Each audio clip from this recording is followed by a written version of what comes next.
को कोई फर्क नहीं पड़ेगा, क्योंकि ये मान के चल रहे सब जगह चर्चाओं में ये है। इससे ऊपर जाती है तो फिर विचार किया जाएगा। इवन मार्च में अगर 0.5% एक झटके में बढ़ा देता है यूएस, वो भी डिस्काउंटेड है, क्योंकि उसकी भी चर्चाएं बहुत हो चुकी हैं।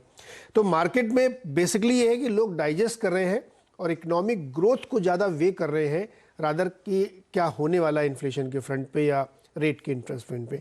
तो आप ये कह सकते हैं कि डिप बाइंग है और एक कॉन्फिडेंस लौट रहा है, इस वजह से तेज़ी दिखने को मिल रही है। और तमाम स्टॉक, ऐसा नहीं खाली ग्रोथ वाले स्टॉक, ओल्ड इकोनॉमी स्टॉक्स में भी तेज़ी है। और क्रूड थोड़ा नरम पड़ा, ये भी ग्लोबली बहुत फ़ायदे में है कि अब वो 91, 91.5 के आसपास है, जो कि 93-94 तक चला गया था। तो मुझे लगता है ये सारे फैक्टर्स मिलकर मार्केट को इमीडिएट रिलीफ दे रहे हैं। अब आज शाम के इस नंबर के बाद तय होगा कि ये रिलीफ कितने दिनों तक और चलेगी या एक फ्रेश बाइंग का दौर शुरू हो जाएगा अगर कोई खराब बहुत ज़्यादा नंबर नहीं आता है। तो मुझे लगता है कि ग्लोबल मार्केट से आज संकेत आपको काफ़ी पॉजिटिव लेने चाहिए। चलिए, आज का दिन है जब आप स्क्रीन पर देखेंगे हमारे वाजपेयी साहब की कितनी जबरदस्त एक्सपर्टीज है बहुत सारे विषयों पर। अब आपने क्रूड ऑयल और ग्लोबल मार्केट्स पर नीरज जी की राय सुनी। अब वाजपेयी साहब चर्चा करते हुए दिखेंगे एक बहुत ही अहम चीज पर, वो है आरबीआई की क्रेडिट पॉलिसी।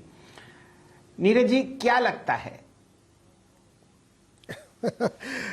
देखिए, हमने एमपीसी की बैठक जब उनकी संपन्न होगी तो फैसला सुनाएंगे। एक आवाज़ की हमारी अपनी एमपीसी हमने बना रखी है, एक्सपर्ट्स के साथ मिलके उनका व्यू समझने की कोशिश करते हैं।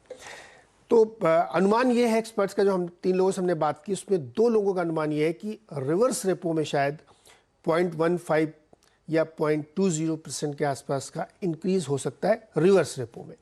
लेकिन एक तीसरे जो एक्सपर्ट है उनका मानना है कि कोई चेंज नहीं होगा, केवल एक रुख में बदलाव या आगे के लिए इंडिकेशन मिल सकता है, इस पॉलिसी में कुछ नहीं होगा। तो इन तीनों लोगों का प्रेमाइस क्या है, अगर इनके इंटरप्रिटेशन को समझने की कोशिश करें। देखिए, तमाम लोगों का ये कहना है कि चूंकि दुनिया भर के तमाम बैंक्स में ग्लोबल मार्केट में रेट या तो बढ़ने का सिलसिला शुरू हो गया है या अनाउंसमेंट हो गए। यूके में बैक टू बैक 2 बार बढ़ चुका है, ऑस्ट्रेलिया में हो चुका है, यूएस में अनाउंस्ड है कि हम मार्च से बढ़ाएंगे। तो क्या आरबीआई उनसे क्यों लेगा, या वो अपने डोमेस्टिक इस पर फोकस करेगा कि नहीं अभी हमारी स्थिति इतनी खराब नहीं है तो हम थोड़ा वेट करेंगे। तो ये एक्सपर्ट के बीच में व्यू आ रहा है।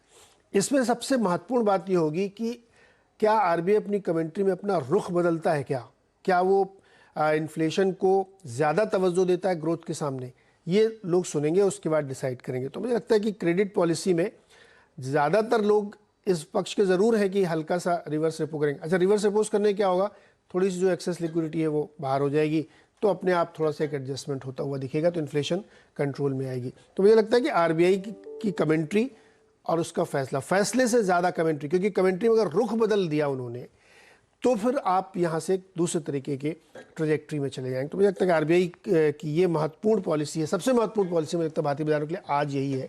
इसी पे सारा दारोमदार टिकेगा कि आरबीआई क्या कर रहा है।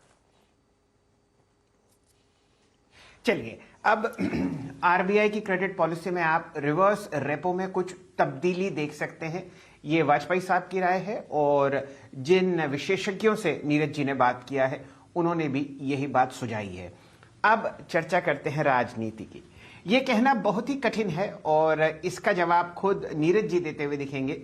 क्या इन्हें राजनीतिक चर्चा, क्रूड ऑयल या बाजार, इन तीनों में से सबसे अच्छा क्या लगता है?